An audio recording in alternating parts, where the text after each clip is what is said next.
This is Brian Jack Holder. I'm the Liberty Caucus candidate for Iowa's 4th Congressional District. Tonight, it is May 4th, 2022, and the Republican primary is just a few weeks away. I want to formally and publicly announce my support for my friend John Ray Springhauer for Pottawattamie County Board of Supervisors. I've gotten to know John over the last 6 months. He's very open and transparent, accountable, and I think he would do a wonderful job representing all of the people of Pottawattamie County. So I ask you to support John in the June 7th Republican primary for Pottawattamie County Board of Supervisors. Thank you, everyone.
Test, test, test. All right, good evening, folks. I like to think of myself as a man of punctuality, so we're at the 7 o'clock mark. I'm going to ask people to find a cookie, find some water, find some coffee, and then find a seat. So we'll get started here in just about 1 minute.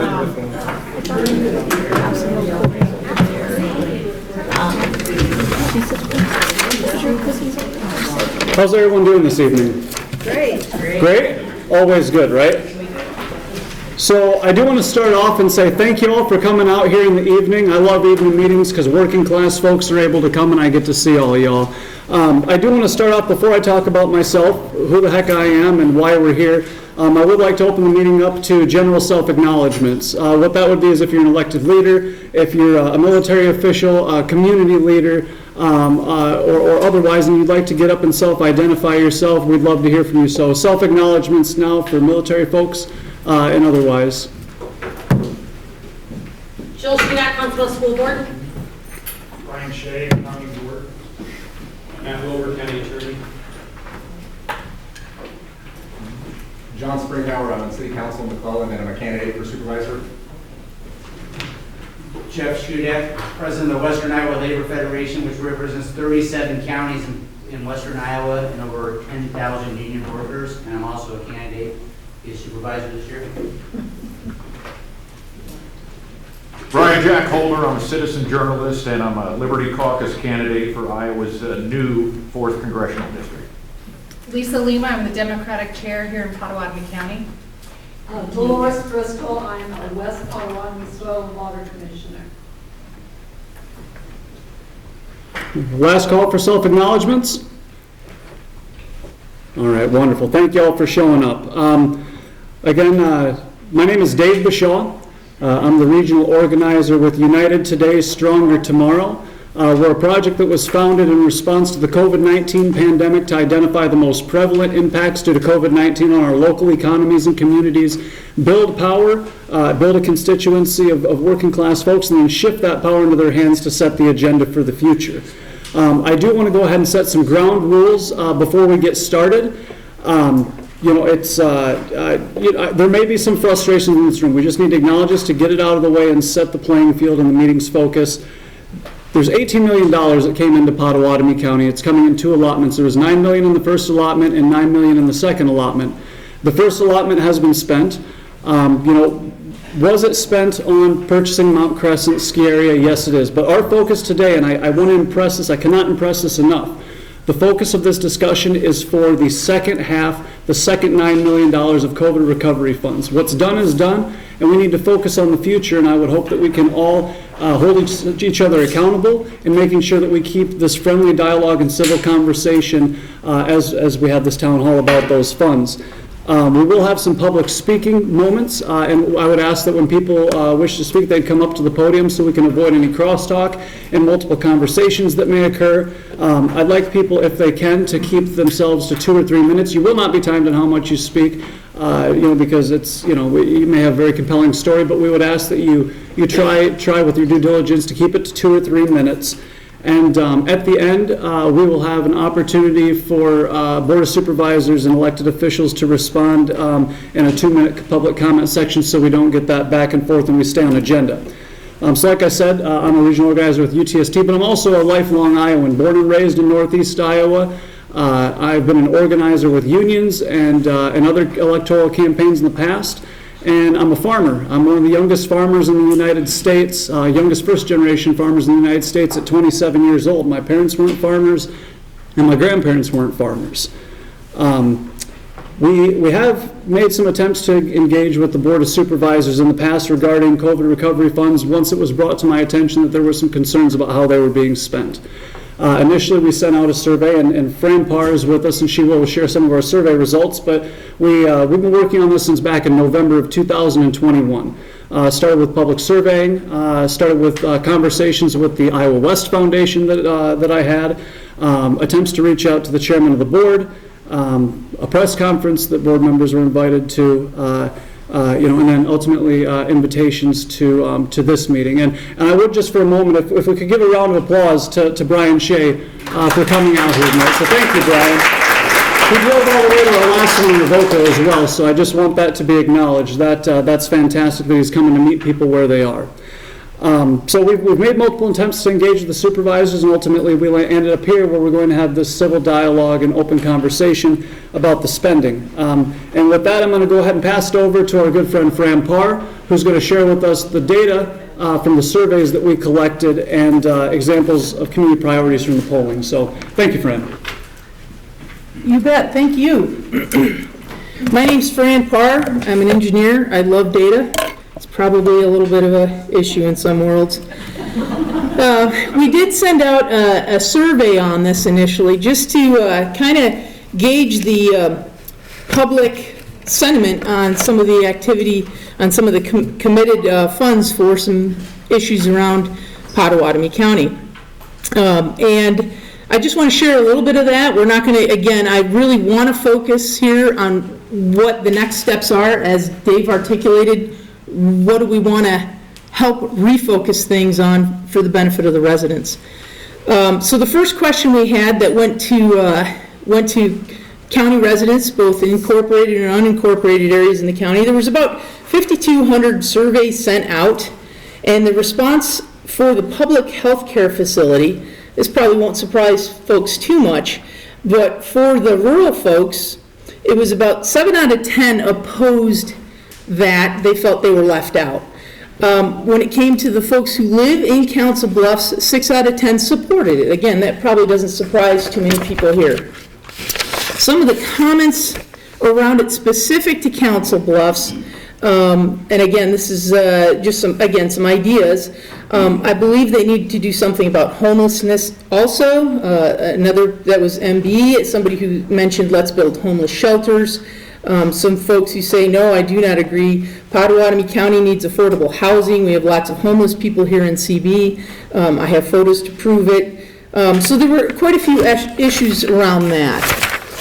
Going to the infamous ski hill, and I'm not going to spend a lot of time on that also. There was about 5,000 requests sent out to get some input on that. And 8 out of 10, and this really didn't have much of a split between rural and urban areas, 8 out of 10 opposed it. And we're not here to refocus on that and kind of, beat that one. We're here to focus on moving on. Some of the responses out of that, again, bear with me here, me and my data. From Council Bluffs, There was one individual who said, I think it's ridiculous, especially after they cut the pay of multiple county employees, including 911 dispatchers and jail staff. And then there was another individual who mentioned, as a citizen of the United States and a resident of CB, don't waste my money on things that don't benefit residents. So I don't want to spend any more time than that on this, and I'm hoping we can move on. And I'm going to turn this over to Jill Shudak here, and she's going to help us, here we go, get some stories on how COVID has impacted folks around here. I hope you're better with a mic than I am. Thanks, Brandon. And Brian, I would like to just personally thank you for being the only supervisor that came out for 2 out of the 3. I really do appreciate that, because this is all about getting public participation, and I just would like to say thank you personally to that. I'm here to lead a little session or a group here about some personal experiences that people had during COVID. I think, we can all agree it was a horrible 2 years.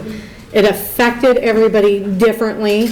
I was lucky enough to continue to work, but my whole life work was moved to home, and I didn't see a person for several months, including my mom. I didn't see her in person for about 7 months. Thank God for FaceTime, because we could FaceTime, but to actually see her in person.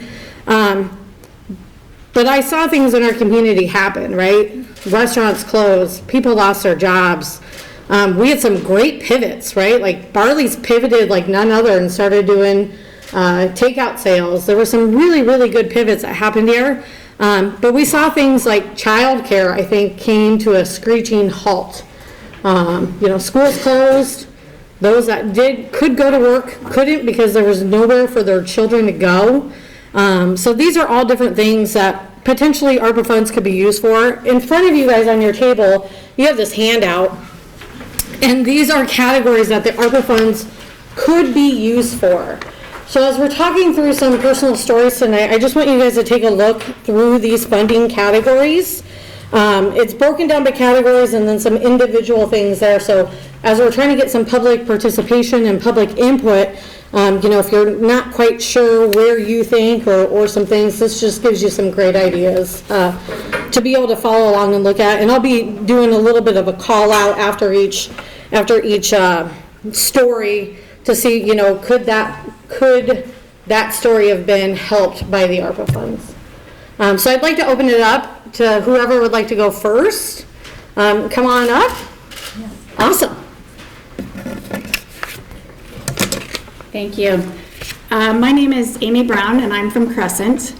And during the pandemic, essentially, I just really was isolated. So I didn't have a lot of personal impact. And so quite frankly, I am just unsure on how best we could spend these funds.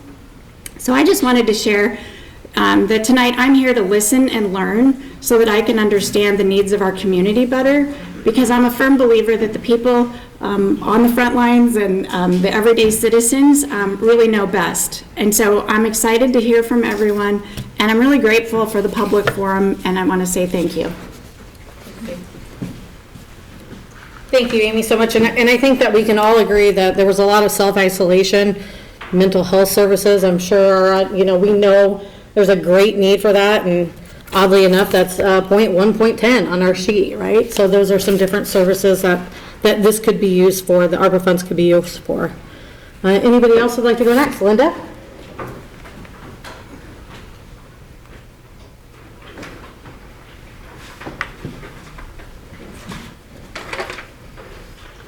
Thank you. I'm Linda Nelson. I'm a retired teacher of 37 years, and I have been retired a few years, but I'm here to speak on behalf of my colleagues that are still in the classroom. Well, teachers in Iowa were given money from state government, support staff, our community that provides education was not honored.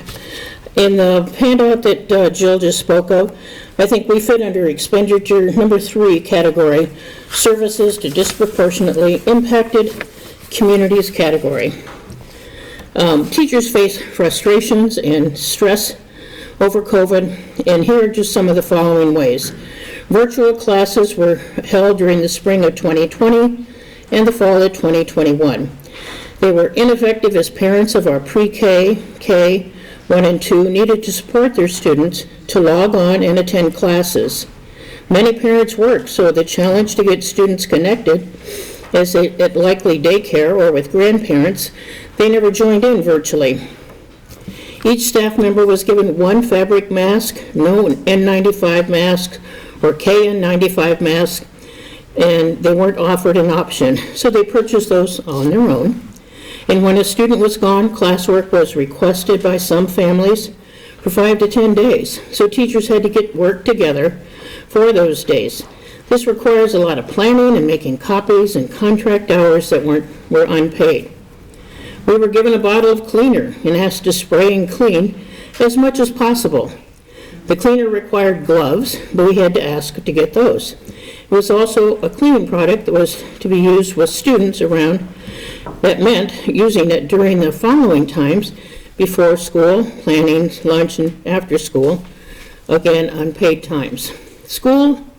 Public school custodian staff wages are not competitive with comparable custodial jobs in the private sector, so money used there would be helpful. Staff shortages have had the biggest impact. Teachers are expected to fill all the gaps COVID had created, educationally, socially, providing resources to parents, and so on. Teachers are provided their own cleaning supplies. Teachers virtually and hybrid meant working many extra hours without the paid compensation. Lesson plans normally taught in person and hands-on had to be modified for the students. The state of Iowa made no changes in standardized testing this year, even though students' education was affected for 2 years. Thanks.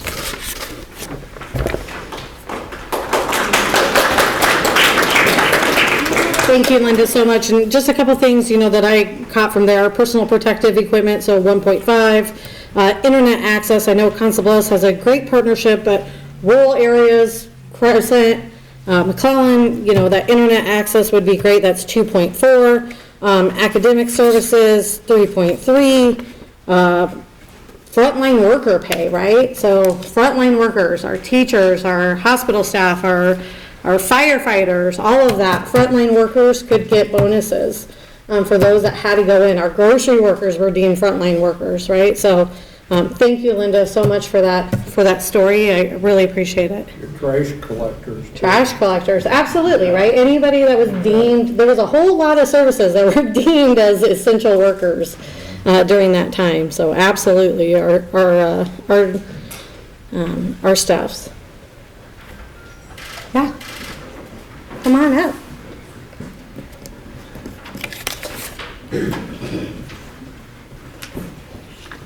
Thank you. I want to start off with my very favorite topic, and that is the expenditure that Pottawattamie County went to buy Crescent Mountain.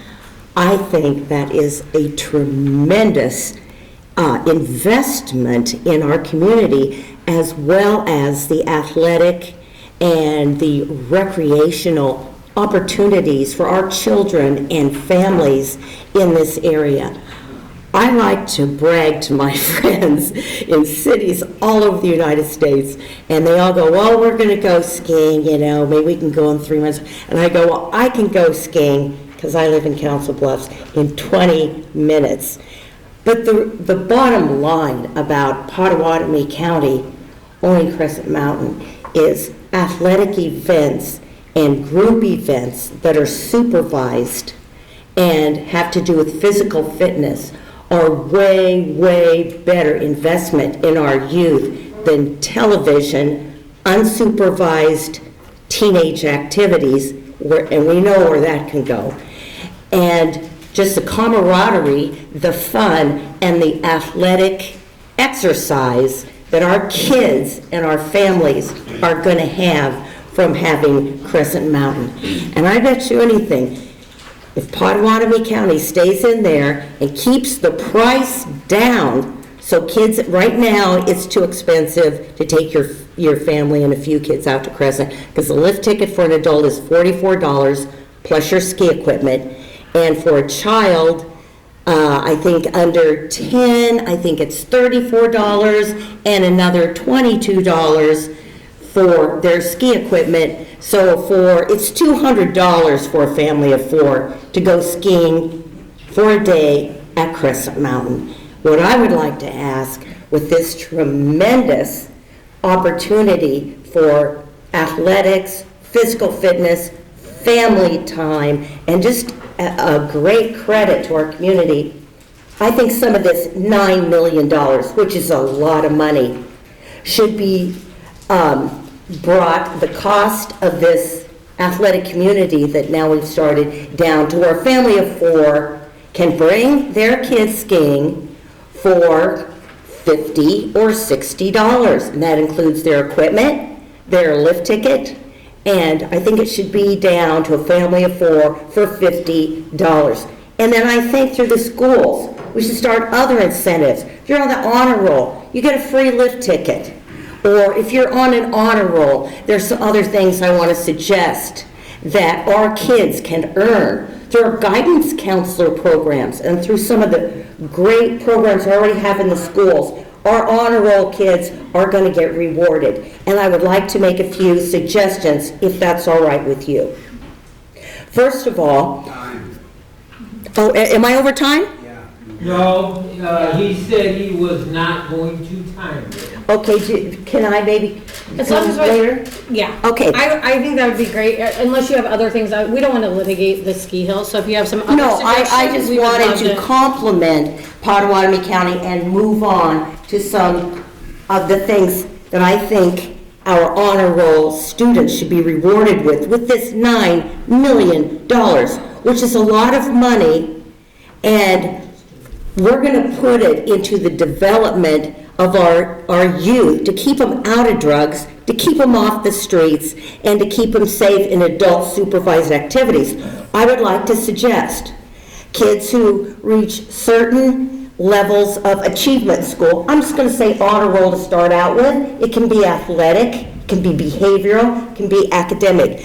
I think they should be able to earn shrubbery and fruit trees to plant in their yards. For example, we all know driving through Council Bluffs, the west end, it really looks bad. It's sad. We need opportunities for homeowners and elderly to get free trees, free shrubbery, free mowing, free sidewalk repair, because we need to spiff up the town, and we all know the areas we're talking about. And we need a program for people to be able to come down and get free paint, sandpaper, and again, fruit trees, shrubbery. And I would like to set up a program where our high school students, after school, instead of disappearing, some without adult supervision, have opportunity to earn money from babysitting from mothers that are working, and for our young men to be able to mow lawns and earn money and have the pride of earning their own money to do yard work. Another thing with $9 million, we need to establish food pantries where the food is free. Now, a lot of pantries around, you have to go through 21 questions and you have to, show your life's history. We need to work with the Salvation Army, which I think has quite a good track record with food pantries, to get free food out to families and people. Free food. The next thing is elder financial abuse. The state of Iowa has recently passed laws to protect elderly people from, well, we all know what happens, to older people, you get scammed pretty bad. And so I would like to have a point where elderly people who have been scammed financially can come for legal or community help that makes a difference. And we have a wonderful farmers market every Thursday night over by Bayless Park, and that's really wonderful. And I think those vendors have to pay a fee to be in that farmers market. I would like some of this $9 million to let those vendors come and sell and participate in that farmers market for free. And I would like for free food to be given to families and anybody who's hungry. For example, every farmer's market night, and should be maybe once a week, you can come and there's free food. You get a hot dog, you get baked beans, you get chips, you get a cookie, and that's free. Excuse me, Christy. Christy, I just want, you're saying a lot of important things, but we've got about 50 people here in the room. So I was going to offer that we break to the side and see where that stuff fits in. Right, exactly. So, I mean, if we could, is that all right? Sure. That is okay? Okay, thank you. What was her name?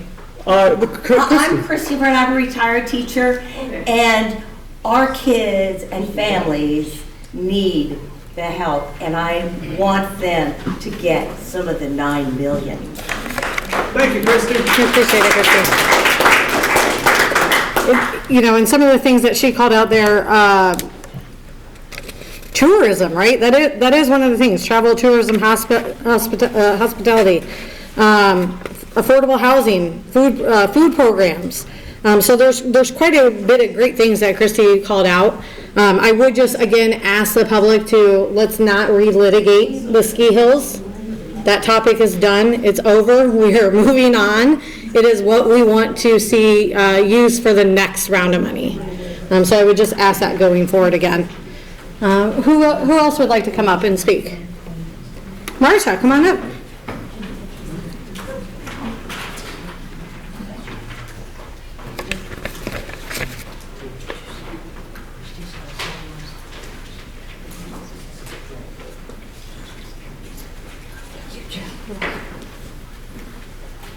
Good evening. My name is Marsha Pilger, and I have had many professions throughout my life, but the one that most affected me was in the housing industry. Started out my life by building homes, and now I see a lot of homeless people. I work with New Visions a great deal, and I see a wonderful need for a lot of funds that could go to the many programs that New Visions offer, especially for feeding homeless and housing them. They do a great service for our community, and I truly would like to see them supported in a large way. When you talk about affordable housing, I worked in an industry, like I say, where we rented homes. Now, when we could do a great service for our community if we were to offer some type of assistance to the lower income people who need that funding to maintain their residence. During the COVID period, I've seen a lot of people that were on the very edge of society. Many of them ended up on the streets, which is unfortunate. Our rents at the time were running $425 a month. Many people in this room probably spend that in a month just for groceries. A lot of those people, their income was almost absorbed by the rent that they paid. So they needed the food assistance as well. And like I say, I think that we can do a lot in these two areas, housing and serving our community in all the needs that they have for the future.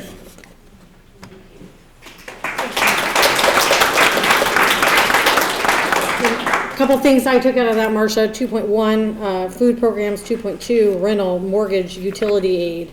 3.1, housing support, affordable housing. 3.11, services for unhoused persons. So there's definitely a lot that can help our community, that could help Mom's Place. They're a great partner in the community, so absolutely some great things there. Does anybody else want to come up and speak right now? Yes.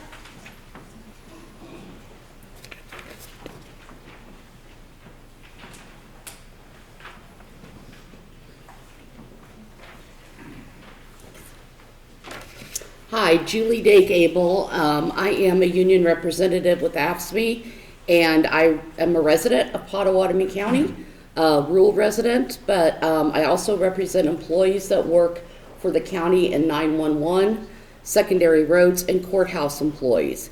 And I would like to talk about those public sector employees. Many of those employees were considered essential employees and had to work during the pandemic. There were a number of them that had to cover extra shifts because their coworkers may have gotten COVID, and they had to work long and hard during that time. And I believe that those employees that were deemed essential employees should receive some type of premium pay, shall we say, or bonus for continuing to work during that time and to help keep things going. Because obviously 911 is essential for us. Obviously we all want our roads cleared. Like I said, I live in rural Pottawattamie County, and I am really thankful for what the secondary roads people do to keep my road in good shape. And, you know, all the other people of the county, whether it be at the sheriff's office or any of the other offices, those employees that help keep the county going. So I would like to see that the county actually, not that they're not, but that they do some additional support of the employees that work for the county.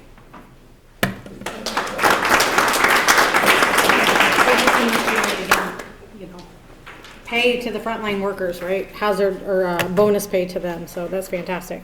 So we're going to take just a little pause here, and on your table you also have a sheet with a QR code. This is again a survey for the residents to be able to fill out. Yes. Can I speak just for a moment? We're going to come back and do another round. Okay, we're just going to do a quick survey, and then absolutely we're going to open up for more public comments. Absolutely.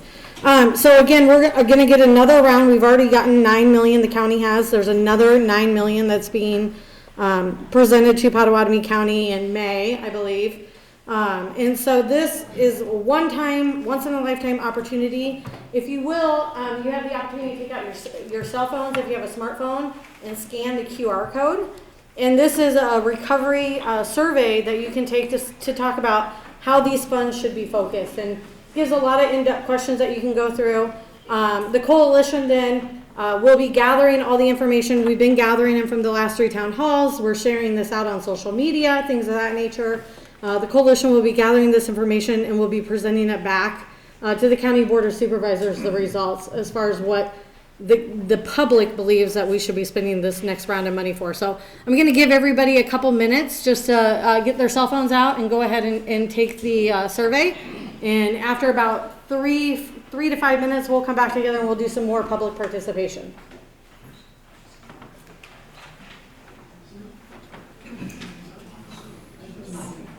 Also, folks, if you're like me and technologically enough, I didn't get a smartphone until 2019, but I do have physical surveys for anyone that just can't figure out the, all right, I see some answers. All right, I'll be there, I'm coming.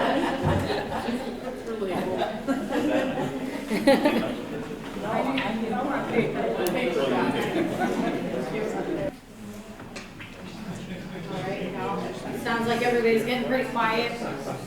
Either that means you're hard into the survey or everybody's done with the survey. Not quite sure.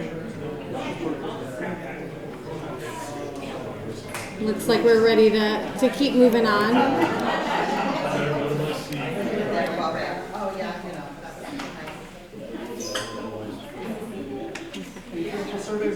So if you have the physical piece of paper, you can turn those in at the end of the night to Dave or to myself, or leave them over on the table and we'll pick those up. And again, if you have the QR code, you can share it out. You can we have it out on Facebook as well, social media, so you can share it out to people, email it out to people. The goal is to get as much public participation as possible. So it's just not the 3 town halls.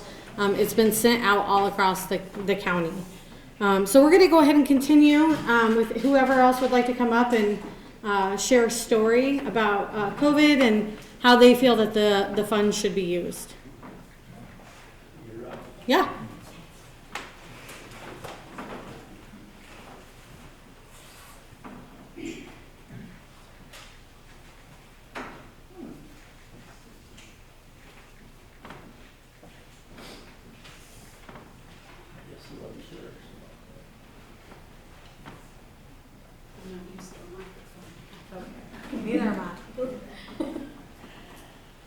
Hi, I am Susan Ackerman. I am a retired registered nurse from one of the emergency rooms here in town.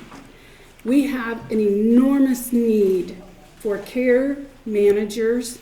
A care manager would be a nurse that would go out into rural areas and local areas that would help the elderly by being proactive for them. Do they need transportation to appointments? Do they need mobility assistance, walkers, canes, wheelchairs, shower chairs? Do they need medication assistance? Are they even taking their medication? The most elderly people we see in the emergency department have no idea what their meds are because they're not taking them because they can't pay for them. So we need to get them assistance. There's RX cards out there for some of them. Do they have a supplemental insurance? Can they afford one? Can they get their diabetic supplies, which a lot of times you can get almost free? Help them with calling with Medicare, Medicaid, insurance companies, placement into an assisted living or a nursing home. This is a big deal, getting into the right place and how to find access to those that will accept you and how to get funding sometimes from other places to help you pay for that. The other thing that is a huge problem in the emergency rooms, it ties them up greatly, is mental health. Mental health in this rural area, all of Pottawattamie County and Council Bluffs, is very desperate. Where's the psychiatrist? Where is the therapist? Where is group support as far as helping you muddle through what to do or finding compassion?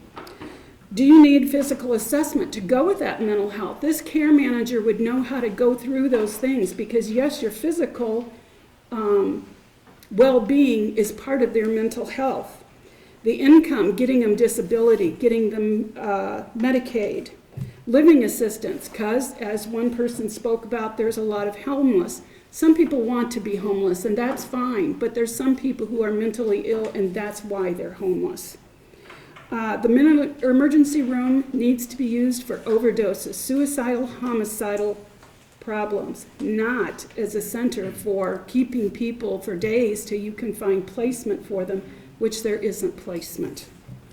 There should not be a charge to these people for using these care managers because they need the assistance to do that. If you don't have family or the family doesn't know how to do it, that's what they're for. How would you advertise to the people about these services? You need to go to the social media, which I want to tell you, you just saw is not good for the elderly because how many of us took a physical paper?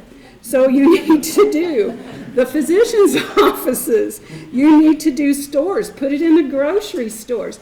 Put it in the Pot County office. Is there a hotline number that they can call? How are they going to find out about the hotline number? We have to figure out a way to do that. I don't know all the answers. I know the problems. And the emergency rooms are overwhelmed. And these nurses don't have the resources either of where to take them or what to do. We just end up keeping them, unsadly. Thanks. Thank you so much for coming up and speaking. Again, we heard about, mental health services, homeless or housing assistance, frontline worker pay. So the trends are continue kind of over and over again here. So anybody else would like to come up? Sir? Yeah, just quickly, and I can do it from right here. I think you guys can hear me okay. Educator of 37 years and retired, and I'm now as much as I can, or at least a couple days a week substituting. Schools are really hurting right now, and so are the kids that are in school. Kids that have not done much while they're out of school and they're way behind. We've got schools in this part of the state that have had to cancel school some days because they don't have enough substitutes to even open school up.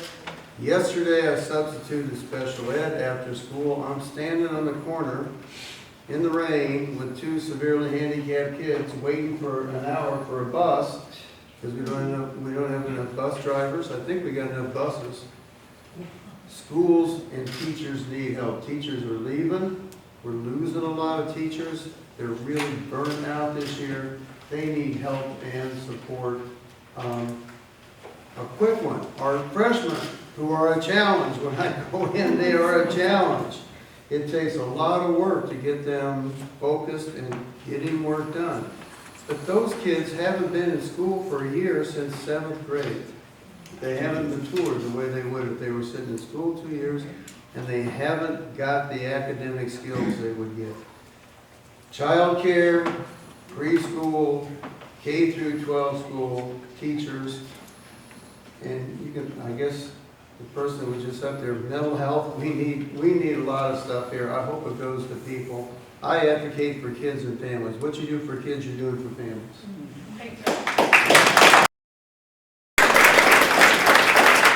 And two things, again, mental health and early learning, I would point out, the schools receive their own funding, so that's ESSER funds, not ARPA funds, so, you know, great ideas, things of that nature. I recommend for everybody to go to their local schools and ask what they're doing with their funds. I'm not here as a representative of the school board, but I can tell you that we presented a huge plan as far as what we were doing with ours, and every school should. So I don't disagree at all. Please feel free to reach out to your school districts and see what they did with their ESSER funds. Would anybody else like to come up at this time? Yes, sir. Can I just stay right here? I'll bring it to you. Okay, my name is Irwin, and I'm a of the seniors, advanced age, that are trying to live independently. So I suggest that maybe $200 a month for citizens of the county, 70 years older, 70 years of age or older, who make $35,000 or less. Then this money to be spent in vouchers, and it's for utilities, housing, medical and drugs, food and gasoline, for as long as this money lasts. Period.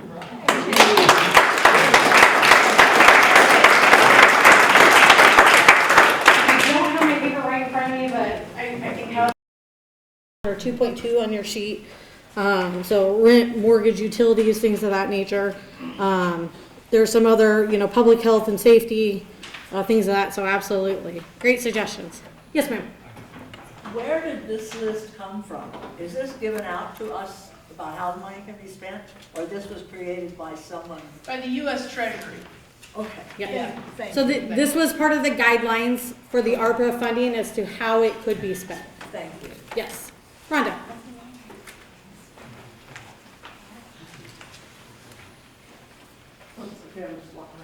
You're all good. Hi, I'm just going to make some brief remarks. My name's Rhonda Noel Hurst. I'm in Minden. My husband is a rural physician. Through COVID, we saw nursing homes simply ravaged with COVID. It affected patients, staff, and families. Part of the problem was the poor repair of facilities in rural Pottawattamie County and in Council Bluffs. I think we need to invest in the dignity and safety of our seniors. We need to train more staff, and we need to fund our values. I think it's universal that there's a need for affordable housing. So I would add that, you know, this goes along with that and would have great impacts on the preservation of mental health as well.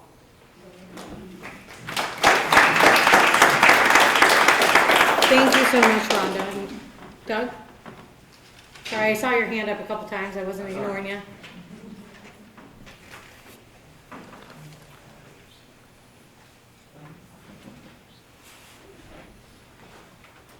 Hi, my name is Doug Irwin. I live here in Pottawattamie County. I am a business consultant of various things, and so it's hard to describe in a short amount of time. But I do consulting. Everything that I've heard today has just been absolutely fabulous. I can't disagree with any of it. I hope that we can do it all. One of the things that I really want to see us focus on, maybe as a focus, is that we focus on projects that impact people's lives humongously. And so that should be a driving theme. And especially those people that are part of a marginalized population, or those that are that have been hit by the brunt of the pandemic. So we not only have money to spend, but we have a chance not just to do something, but to create something, I think.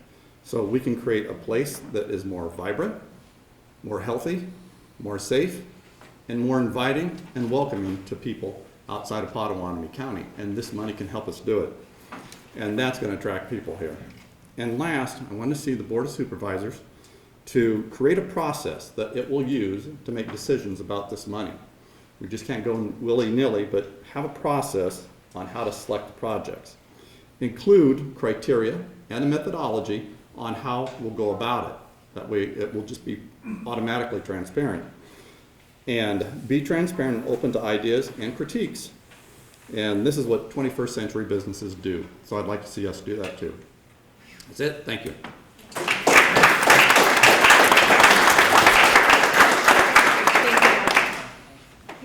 Is there anybody? Yes. Either one.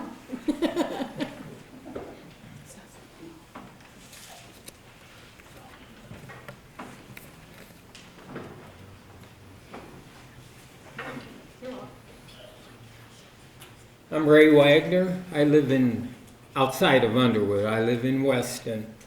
This is not the crowd for me. I agree so much with taking care of our seniors. Anything we can do to take care of our seniors, we need to do. The one thing I want to make a point of, none of this is free. These are our taxpayer dollars.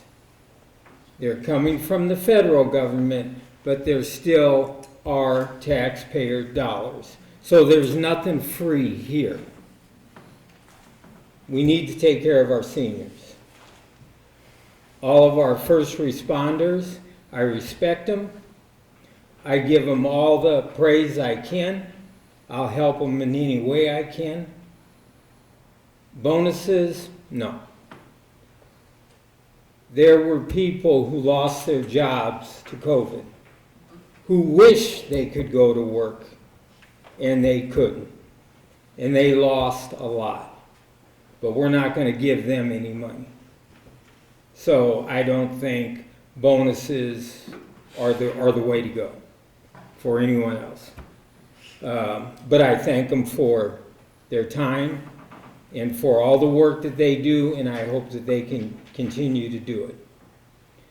And last but not least, our Board of Supervisors, I thank them for the work that they do, but if we have problems with how they spend the money, I think they ought to figure out how to get together and come up with a plan where they can only spend so much, whether it's $500,000 on a project or whatever, before it has to go before the people to vote on it.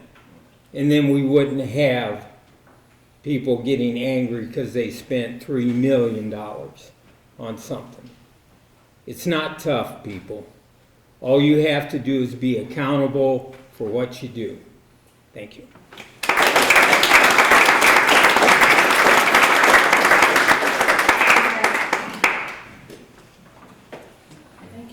Good evening. My name is Chris Ranney, and I also worked during COVID at one of our local hospitals and spent a lot of time in the emergency room. So I understand a lot of great ideas here. One thing I guess I'd like to consider is that $9 million seems like a lot of money, but $900 million wouldn't cover the cost of all the ideas that we're trying to push forward. I also had the privilege a couple of years ago of serving on the governor's board for volunteerism for the state of Iowa. And I've worked as a volunteer coordinator, worked for a lot of the nonprofits and organizations here in Council Bluffs for many years. And one of the things that impressed me about being on the committee for volunteerism was that there were a lot of communities in other parts of the state that had very vibrant, very active, well-funded volunteer programs where they encourage volunteerism in their communities. You know, they could recruit people, you know, like the idea for the visiting nurses or the nurse managers. You know, could we recruit retired nurses to help in a position like that? Could we recruit high schoolers to help in preschools? Could we recruit seniors to help with grandparent programs? There's all kinds of great programs in the city, but they just lack the manpower. So I think it's not always a solution with money, because money is always going to be limited, but, you know, could the county put some of that more, that funding to create, research, and fund a volunteer program to recruit people to get plugged into their community, because that's really what matters. And I agree with Ray. I was working in the ER. I don't need a bonus. I got paid for what I did. And as a heart of a volunteer, I consider it my reasonable act of service to serve my community in a time of need. And so I don't need money.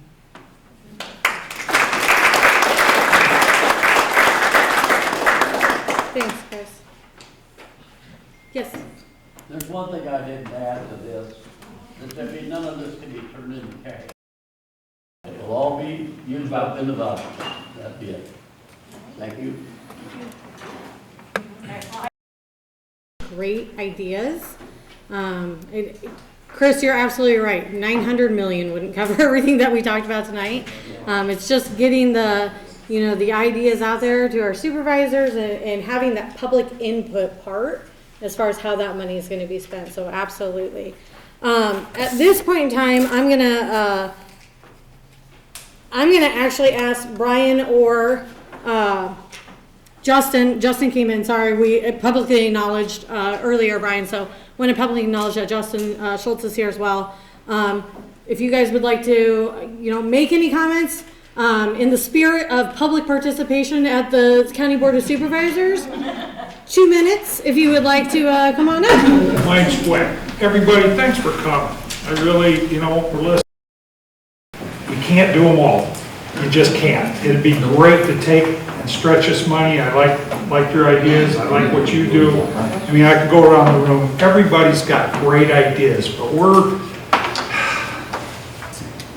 listening, okay? That's why I came to the last one. That's why I'm here. I'm listening. So thanks for coming. Thank you, Brian.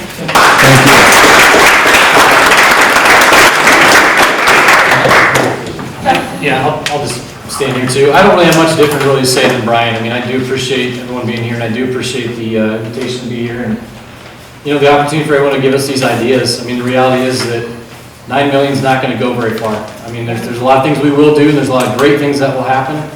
But then there's going to be a lot of other people that are going to be frustrated that we didn't do the things that they wanted either. So I mean, we're trying to sort this mess out. You know, we all have great ideas, and we are listening. That's why I'm here. I want to hear what you have to say. I asked that, you know, I wasn't supposed to be able to come to this tonight, but our lucky our football practice got over early, so I was able to make it. So I'm glad I did, and I do intend to take these lists back to the board. We'll talk about these things. We do encourage you to participate in our board meetings and give us ideas. We don't encourage you to bash us and say horrible things about us outside of meetings.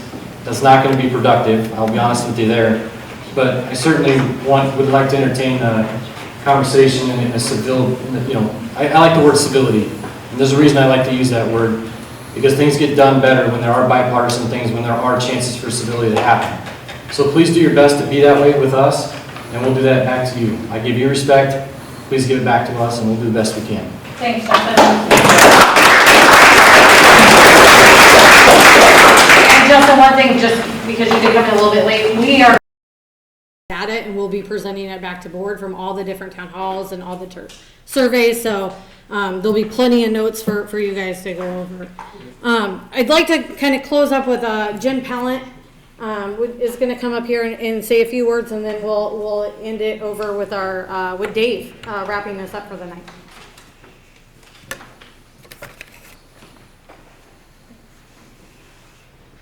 Hi, I'm Jen Pallant. I have a petition. It was over on the table earlier, but I wanted to explain it a little bit more because it's kind of difficult to explain. One of the things that came to our attention as we were doing all this surveying in the county is that there's a real difference between the folks out in the county who maybe feel underrepresented versus the folks in the city. And one of the things that we think that we can do to address that is maybe have districts in our county that our supervisors get elected from. So currently in Iowa, there are 3 ways that you can elect your board of supervisors. You can either elect all of them at large, in which case they can live anywhere in the county, or you can have districts in your county, and each representative has to live in that district, but everybody in the county gets to vote on it. Or the third plan, which is you have districts in your county and only the people in those districts get to elect their representative. And there's two ways now under Iowa law that you can decide how you're going to elect which plan you're going to be on. One is that the supervisors get to choose it for themselves, and that is what has happened in Pottawattamie County. They've chosen that our supervisors will be elected at large, and that's that. The other way is that you can have the voters decide. So this petition is for a special election in year 2023 so that we can decide how our Board of Supervisors will be elected going forward in the future. It's just, for me, it's just a matter of small d democracy, right? Like, let the voters decide how the Board of Supervisors is elected and whether or not the county is split into districts, because we are the second largest county in the state of Iowa. And so it's kind of odd in Iowa to have a situation where all of our supervisors are elected at large. So this petition will be over here on the table as you leave if you want to sign it, or if you want me to explain it better to you one-on-one, which I hope I could do, that would be great. And that's all I have.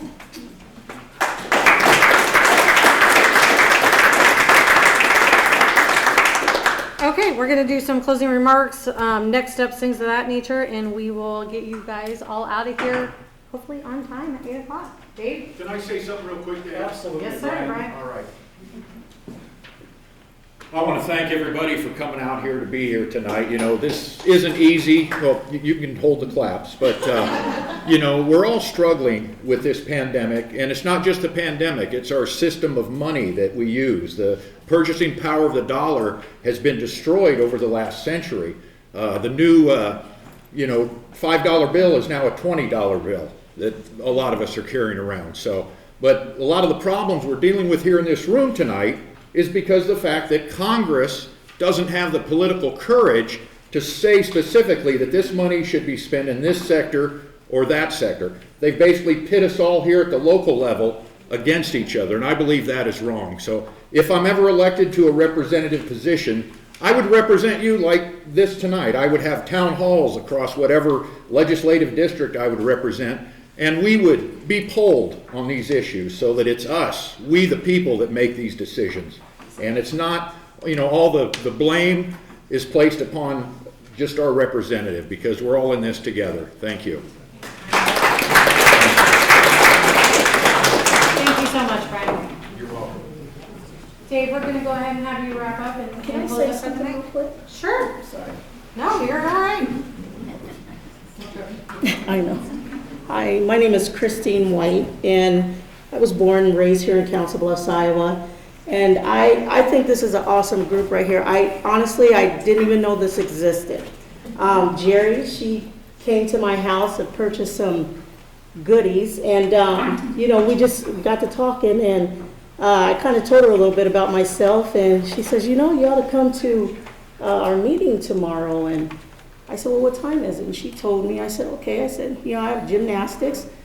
I myself don't have gymnastics, but my granddaughter has gymnastics, and you know, we'll make it there. We'll make it.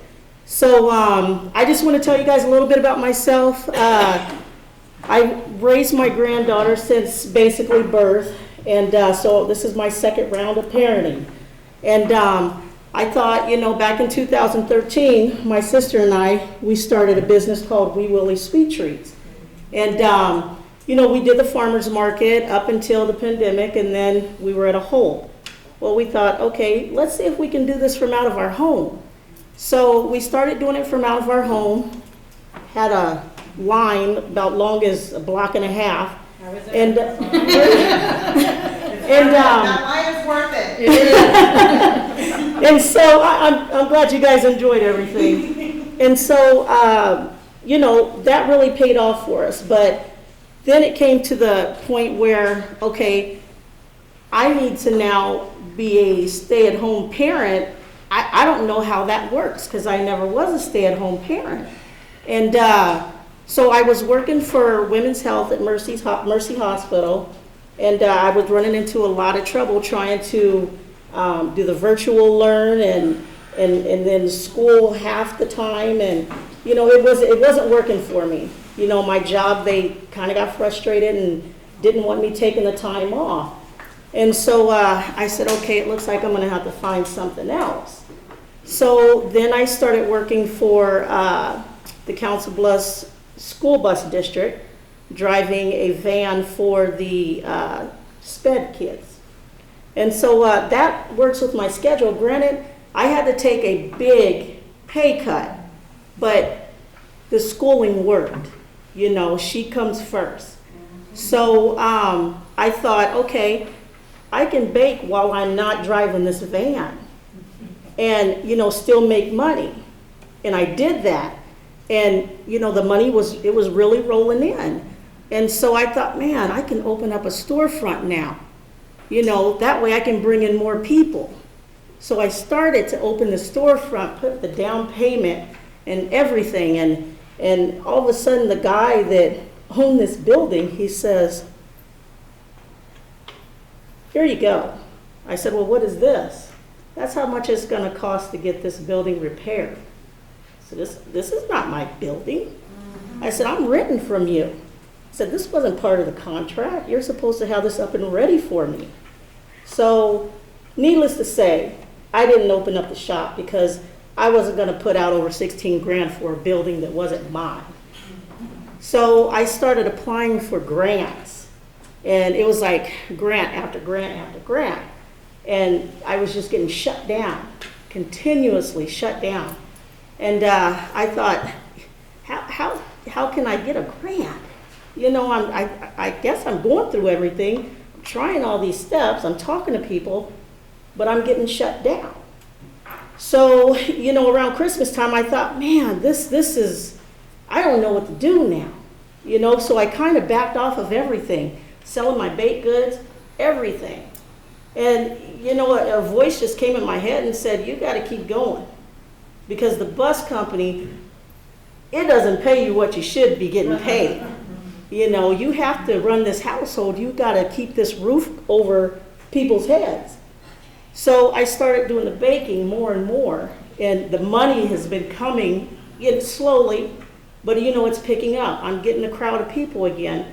And, you know, I just want to thank everybody out there who's supporting me. And one day I'll be able to get that shop opened up. So, but I thank all of you out here for letting me get up to speak, letting you know who I am. And maybe I'll see you at my house.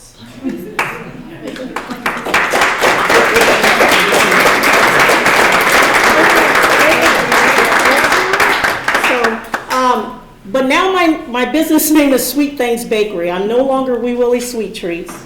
My sister and I went our separate ways, and I'm Sweet Things Bakery. So if you see me on Facebook, now you can put the face with it. There you go. All right. Thank you. I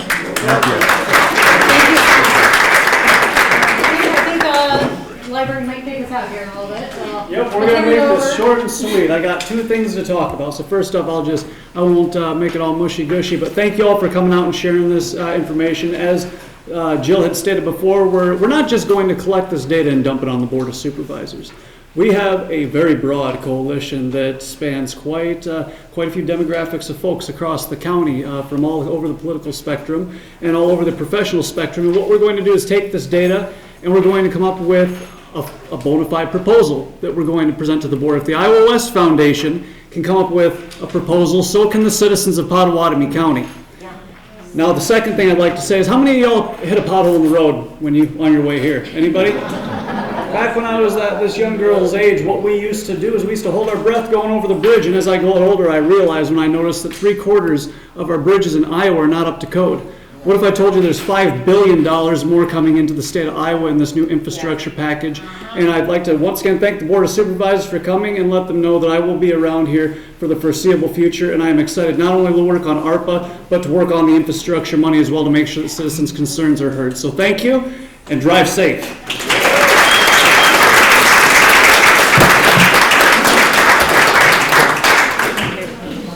And take cookies when you go. Gosh, don't make it too hard.